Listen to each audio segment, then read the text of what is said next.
এই লোকটা পাগল, কিন্তু তার এই পাগলামি বদলে দিয়েছে গোটা পৃথিবীর মেডিকেল সিস্টেম।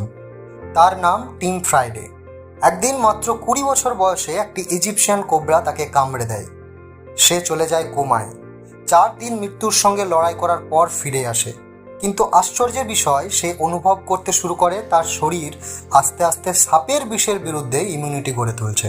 তখন থেকেই শুরু হয় তার অদ্ভুত এক নেশা।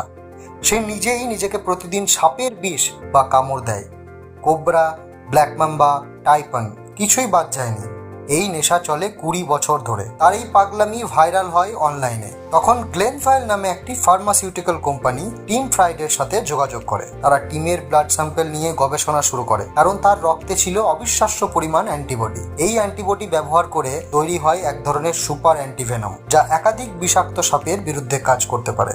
WHO এর তথ্য অনুযায়ী প্রতি বছর প্রায় 1.5 লক্ষ মানুষ সাপের কামড়ে মারা যায়। আর শুধু ব্ল্যাক মাম্বার অ্যান্টিভেনমের দাম $40,000 থেকে $70,000। কিন্তু টিমের রক্ত দিয়ে তৈরি অ্যান্টিভেনম এই ব্যয় অনেকটাই কমিয়ে দিয়েছে।